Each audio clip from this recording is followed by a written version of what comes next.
Silakan duduk Bapak Ibu Saudara. Saya sapa kita dengan shalom. Sekali lagi shalom. Ada sukacita. Sampaikan kiri kananmu, saya bersukacita.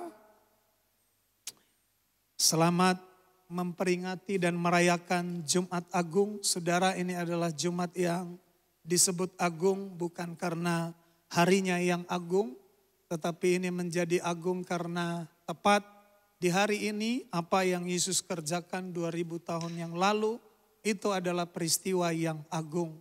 Dia boleh melewati Via Dolorosa, jalan salib, dan pada ujungnya, pada puncaknya dia melepaskan segala sesuatunya di atas kayu salib, dan itu semua diberikan untuk saudara dan saya. Makanya kita patut berbangga. Memang saudara ingat Jumat Agung warnanya identik dengan baju hitam. Baju hitam membawa kita semakin terbawa dalam kesedihan yang hebat. Karena kesedihan kita bukanlah soal sakitnya saja yang dialami oleh Yesus. Kita menangis, kita tidak tahan, air mata kita mengalir. Itu bukan hanya karena cambukan yang dialami oleh Yesus. Tetapi kita menangis juga karena begitu terharu bagaimana mungkin ada pribadi yang begitu luar biasa, yang mana kita adalah orang-orang berdosa, orang-orang yang jahat, manusia menyakiti hati Tuhan, manusia mengkhianati Tuhan. Banyak kali kita membuat Roh Kudus itu berduka dalam hidup kita karena perbuatan kita, karena pikiran kita, karena isi hati kita yang kadang-kadang jauh dari apa yang Tuhan mau. Tapi perhatikan, di tempat yang sama, di keadaan yang sama, pada saat yang sama Tuhan mau mati untuk Anda dan saya. Itu kasih yang besar. Makanya kita tidak tahan dengan air mata karena kenapa? Hari ini engkau lihat hidup masa lalumu. Hari ini kita bisa berbalik kepada apa yang pernah kita lewati. Apa yang pernah kita lakukan di masa lalu. Dan engkau akan berkata, sungguh hidupku gelap. Sungguh jahat hidupku. Tetapi hari ini saudara dan saya, ini adalah Jumat kemenangan bagi setiap kita. Berikan tepuk tangan bagi Tuhan kita. Haleluya. Kita berdoa kuasa salib menjadi bagian hidup kita hari ini. Saudara enggak bisa. Ada orang yang berusaha membendung kuasa salib karena 2000 tahun yang lalu pun kuasanya itu tak terbendung. Semua orang yang hidupnya terhubung dengan salib mereka mengalami kuasanya. Saya berdoa Bapak Ibu Saudara dan saya, hidup kita terhubung dengan salib. Dan kalau hidup kita terhubung dengan salib, maka kuasa salib menjadi bagian hidup kita. Dalam Alkitab ada orang yang terpaksa harus memikul salib Yesus. Kita kenal namanya itu adalah Simon dari Kirene. Simon dari Kirene Bapak Ibu Saudara, memang pada saat itu ketika Yesus melewati tapak demi tapak daripada Via Dolorosa itu berat. Salibnya itu berat. Sementara sebelumnya dia sudah dibawa ke sana kemari sepanjang malam, Bapak Ibu bisa bayangkan. Kelelahan yang begitu hebat. Digiring ya seperti dibola-bolain di tempat yang satu, kemudian saudara bisa bayangkan malam itu enggak tidur, tidak ada istirahat yang cukup, siksaan yang luar biasa. Lalu kemudian saudara dia harus dicambuk, kemudian saudara harus memikul salib itu sampai ke bukit itu, pasti itu tidak mudah. Dan itu sangat melelahkan. Itu sebabnya di tengah-tengah perjalanan Bapak Ibu, ada orang yang bernama Simon dari Kirene ditarik oleh tentara Romawi dan akhirnya dialah yang membawa salib itu sampai kepada puncak. Memang dia terpaksa Bapak Ibu Saudara, tapi apa yang dia lakukan hari itu berdampak bagi hidupnya dan juga bukan untuk hidupnya saja, bahkan kepada keturunan-keturunannya salib itu berdampak. Sejarah hidup Simon Kirene tidak banyak kita baca dalam Alkitab. Saudara cari itu gak ada. Karena yang kita tahu dia adalah orang yang kebetulan lewat lalu pikul salib itu. Tapi saudara, di Kisah Para Rasul kita akan temukan salah satu keturunan dari Simon Kirene. Itu orang yang dipakai oleh Tuhan untuk membawa jiwa-jiwa kepada Tuhan. Keluarga dan keturunannya menjadi dipakai oleh Tuhan. Hanya karena dia mau terhubung dengan berita salib. Kuasa salib Bapak Ibu Saudara mampu memberkati hidup saudara dan saya. Bahkan keturunan demi keturunan dari hidup kita diberkati dan dipakai oleh Tuhan. Amin. Yang mau dipakai oleh Tuhan, anak cucu kita mau dipakai oleh Tuhan, saudara jangan tinggalkan salib. Tentara Romawi yang menusuk lambung Yesus, Bapak Ibu Saudara, mengalami mujizat yang hebat. Tiba-tiba saja sebelumnya dia mencambuk Yesus, menyiksa Yesus, mengumpat Yesus. Kemudian mempermalukan dan menghina, mengolok-olok saudara. Tetapi saudara lihat, salib itu sanggup mengubah hati orang. Tiba-tiba saja tentara Romawi yang garang itu saudara, tiba-tiba dia berkata, sungguh dia ini adalah anak Allah. Saudara, ini tak mudah. Bagaimana mungkin baru beberapa menit melakukan tindakan-tindakan yang bengis, menyiksa Yesus, kemudian tiba-tiba saja hatinya bisa berubah dan dia melihat sesuatu yang berbeda dan dia berkata, Yesus ini adalah anak Allah. Saudara lihat kuasa salib sanggup mengubah hati orang. Sanggup mengubah hidup orang. Dan buktinya adalah Anda dan saya. Bilang sebelahmu, karena saliblah hidupmu berubah. Saudara, kuasa salib itu sanggup mengubah hati sang penjahat yang disalib bersama dengan Yesus. Saudara, mengapa salib Yesus ini menjadi berbeda dengan yang lain? Karena kita tahu ada banyak orang yang sudah pernah disalib tetapi tidak seheboh apa yang dialami oleh Yesus. Sekian banyak orang yang pernah disalib Bapak Ibu Saudara, namanya pun tak tercatat dalam sejarah. Tidak diingat oleh orang. Tetapi ada apa dengan Yesus ini? Ini bukan sembarangan salib saudara. Karena kita tahu berbeda banget. Karena apa saudara? Karena salib sesungguhnya itu diperuntukkan bagi mereka yang kejahatannya itu sudah paling hebat kejahatannya. Kejahatannya itu sudah sangat memuncak. Masyarakat itu sudah kenal betul orang itu jahat banget. Sehingga kalau ada orang yang disalib saudara, itu jadi tontonan yang penuh dengan umpatan. Kenapa? Yang menonton mengumpat, mengutuk yang disalib juga mengumpat yang menonton saudara. Tidak ada kasih terjadi di sana, yang ada adalah hinaan. Yang dibawa berkata, dasar kamu memang jahat, kamu cocok untuk diperlakukan seperti itu. Yang disalib saudara karena kesakitan, dia memaki-maki orang yang menonton. Jadi saling mengumpat. Makanya tidak tercatat oleh sejarah siapa-siapa yang pernah disalib. Tetapi berbeda dengan Yesus, saudara. Ketika Yesus disalib, kita terkenal dengan yang namanya 7 perkataan salib. Satu pun kata-kata umpatan tidak keluar dari mulut Yesus.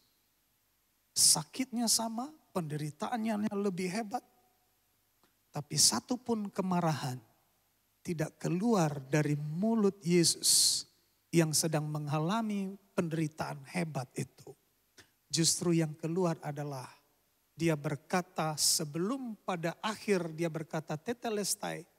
Dia berkata ampunilah mereka karena mereka tidak tahu apa yang mereka perbuat. Bapak Ibu Saudara tahu di atas salib pun terjadi mujizat. 2 orang yang jahat itu yang disalib Bapak Ibu Saudara tidak mudah membuat mereka bertobat.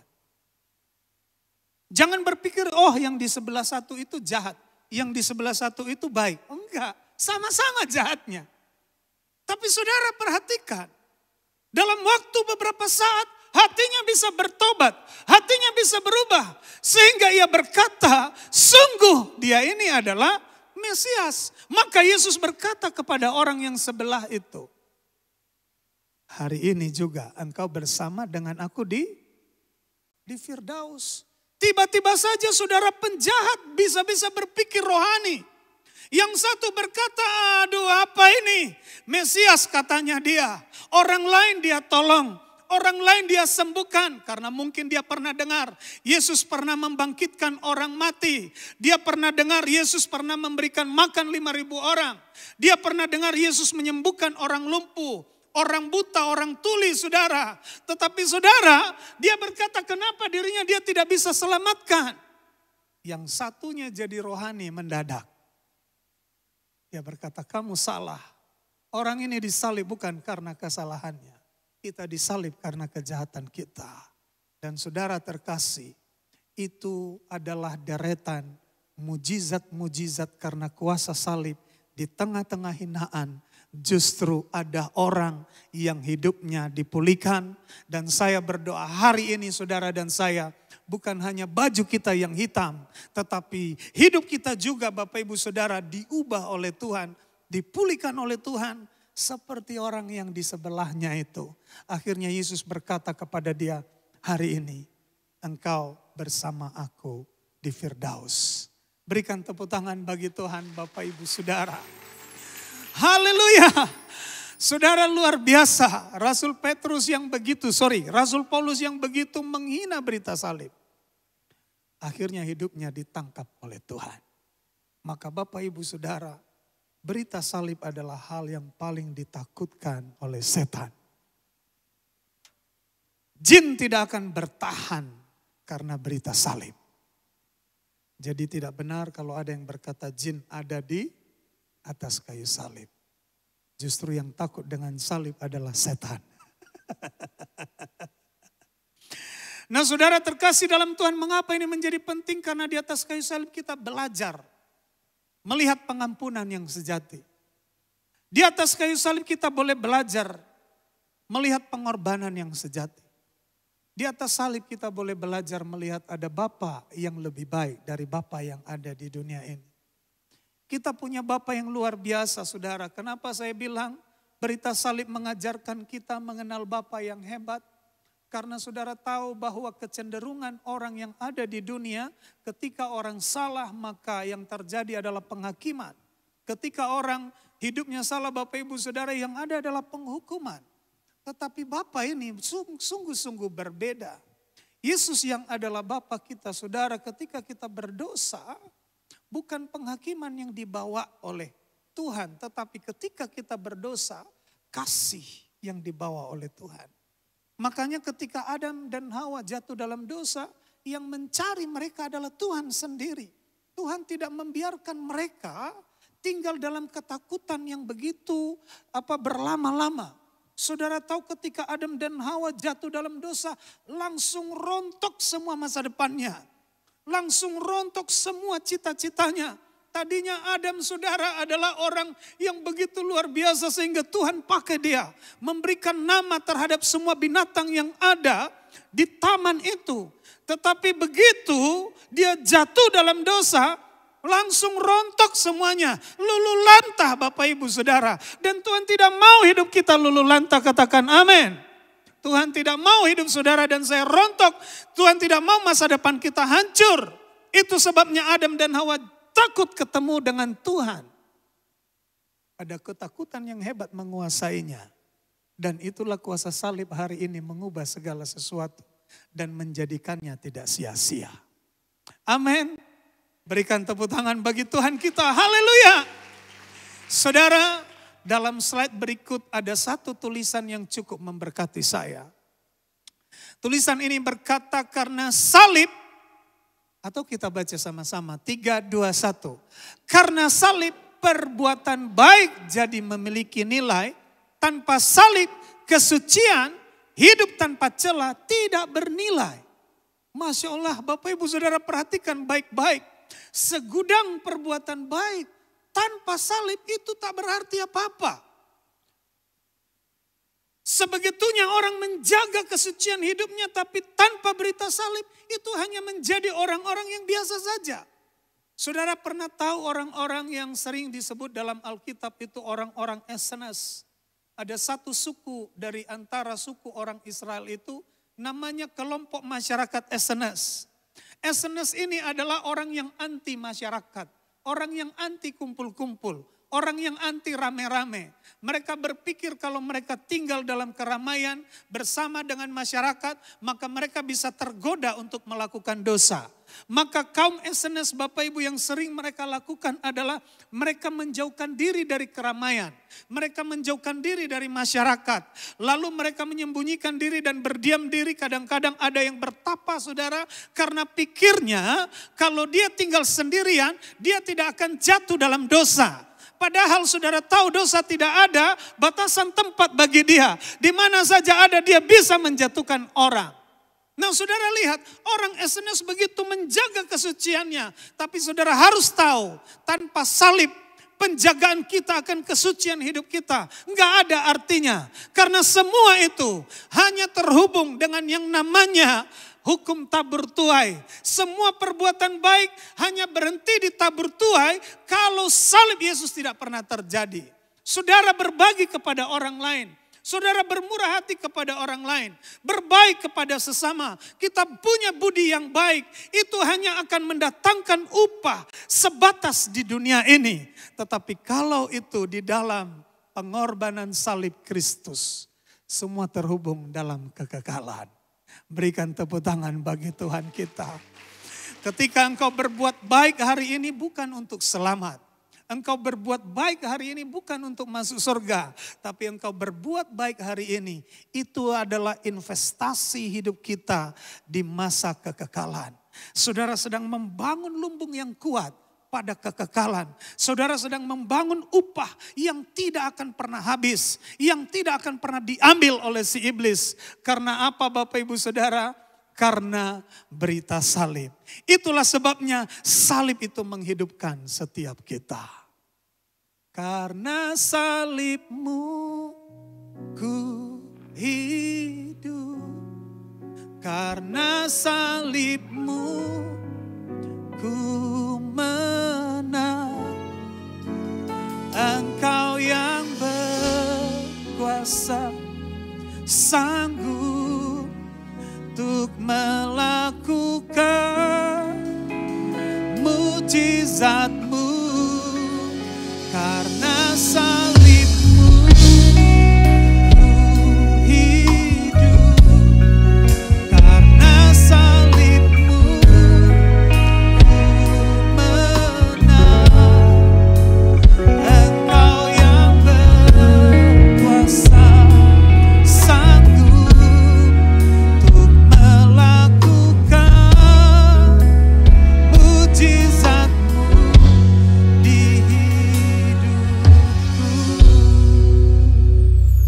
Saudara, kuasa salib itu adalah mendamaikan. Boleh slide berikutnya. Kuasa salib Kristus itu mendamaikan setiap kita. Dan kalau kita baca dalam Efesus pasal yang kedua Bapak Ibu. Ini kelihatan ya. Slide berikut sebelumnya ya. Efesus 2 ayat 15. Kita baca sama-sama ayat ini, 3, 2, 1.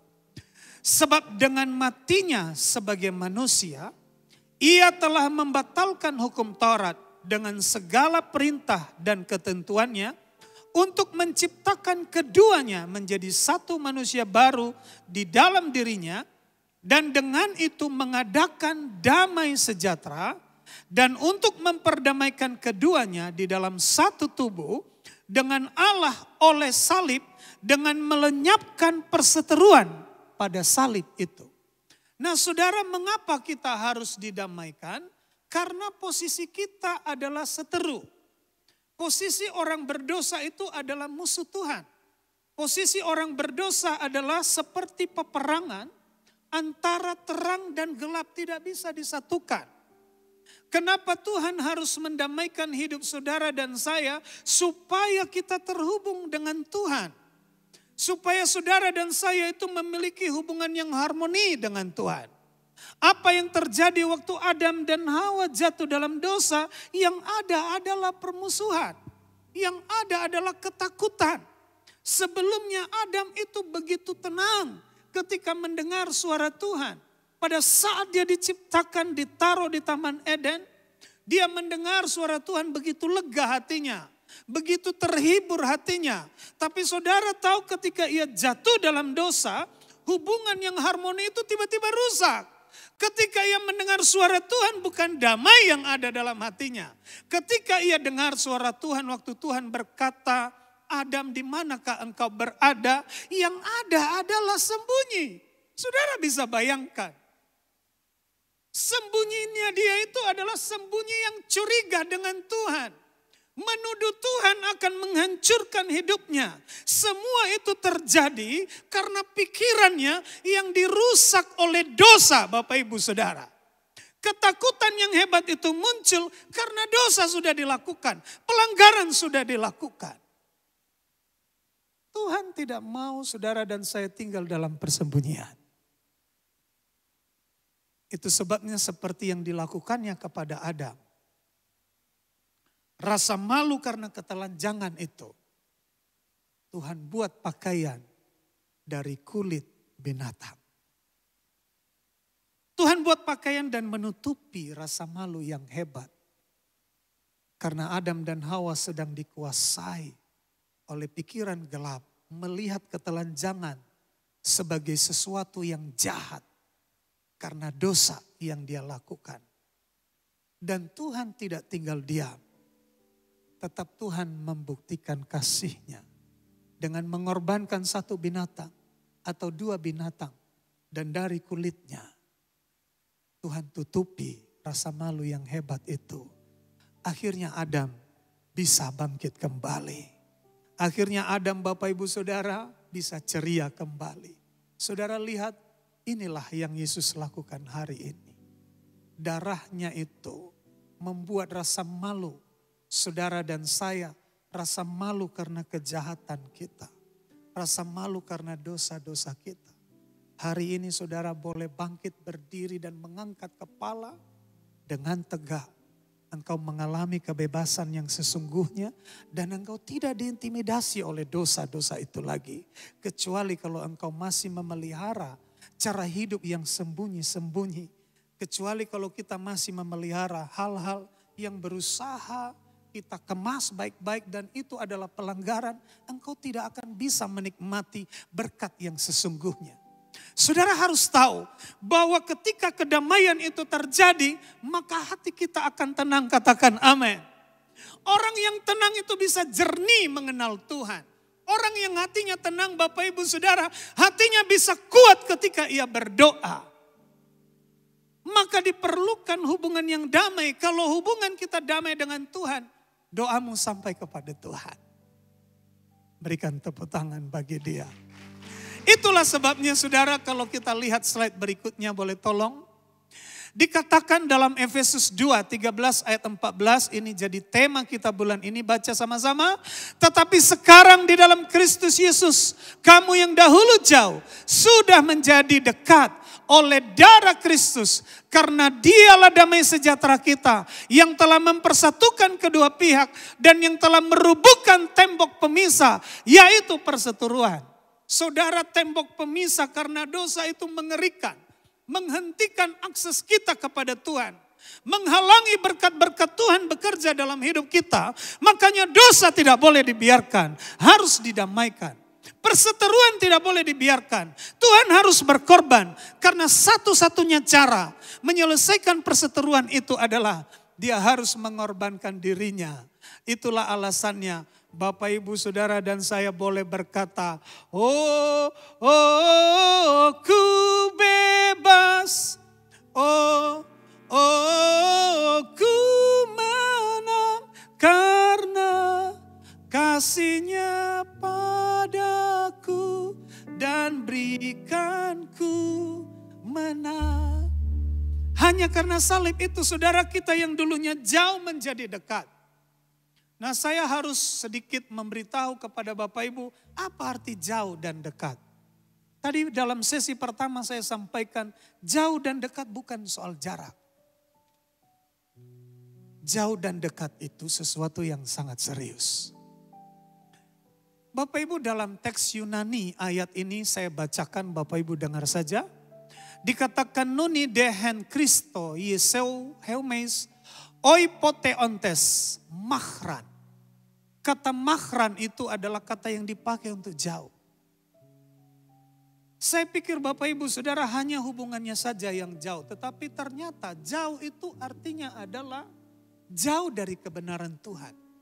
Jauh dari kebenaran Tuhan. Kalau seseorang jauh dari kebenaran Tuhan, tidak mungkin dia menemukan jalan pada kerajaan Allah. Saudara dan saya duduk di tempat ini karena saudara tahu kebenaran betul apa tidak. Tapi kalau kita tidak tahu kebenaran, kita tidak akan tahu jalan kepada kehidupan yang sesungguhnya. Jadi jauh Bapak Ibu Saudara adalah posisi yang bukan hanya hubungan kita dengan Tuhan rusak. Tapi posisimu juga itu di neraka api menyala-nyala. Dan yang berikutnya, dia itu tidak punya akses kepada berkat ilahi. Itu orang yang jauh. Maka Bapak Ibu Saudara ketika kita dalam perjalanan yang berat dalam hidup ini, jangan jauh-jauh dari Tuhan. Bilang sebelahmu, jangan jauh-jauh dari Tuhan. Jangan lebih banyak dekat dengan pacarnya, tapi lebih banyak jauh kalau dengan Tuhan. Bilang sebelahmu, jangan pura-pura tak dengar.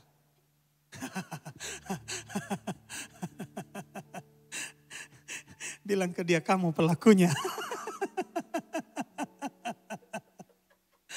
Saudara, ada hubungan yang disebut dengan mahran, lalu dikatakan egenetete, menjadi engus dalam bahasa Yunani. Engus itu artinya saudara memiliki akses kepada Tuhan. Ini yang saya mau Bapak Ibu tangkap. Jangan main-main dengan yang namanya akses kepada Tuhan. Bilang sebelahmu, kalau kau macam-macam dengan saya, aku lapor kepada Bapakku yang di sorga. Loh iya kan, kalau orang punya akses Pak, enggak perlu protokoler, betul apa enggak? Wah, kalau kita mau jumpa pejabat, itu mulai dari parkiran, saudara sudah diawasi. Tidak boleh sembarangan masuk ke dalam ruang pejabat, tidak boleh sembarangan jumpa.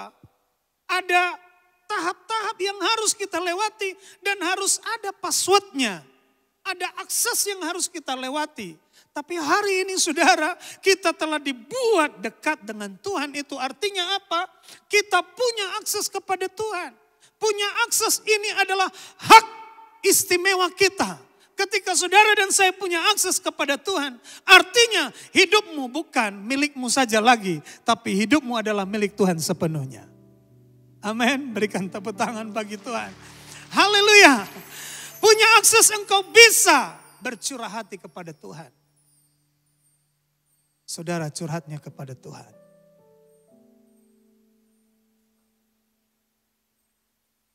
Kalau engkau mengalami masalah hari-hari ini, jangan curiga dengan Tuhan.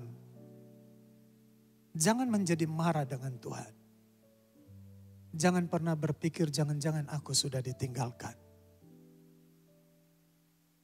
Kalau saudara berhadapan dengan masalah-masalah berat, jangan tinggalkan akses yang engkau punya itu.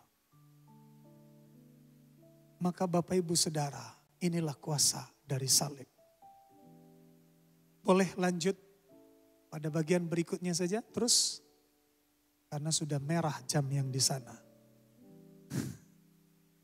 Lanjut lagi.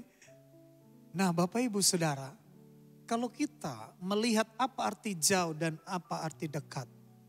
Nanti saudara baca, pulang ke rumah baca kembali Efesus 2 ayat 11 sampai ayat 20 itu. Jadi artinya jauh. Jauh itu artinya hidup tanpa Kristus. Lalu yang kedua, tidak mendapat bagian dalam perjanjian. Saudara, hidup dalam perjanjian itu luar biasa.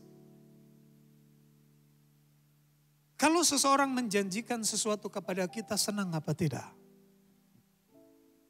Nah saudara lihat, satu umat yang Tuhan pilih dalam Alkitab yaitu Israel. Dan Tuhan buat perjanjian dengan mereka.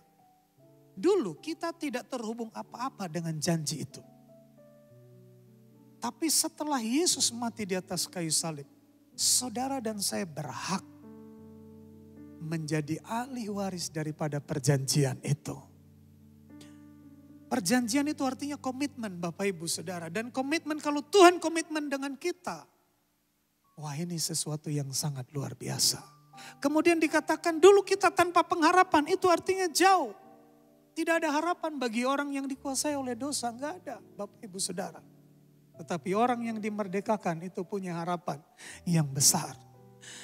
Tanpa Allah dalam dunia ini, sama dengan ateis tidak mengenal Tuhan.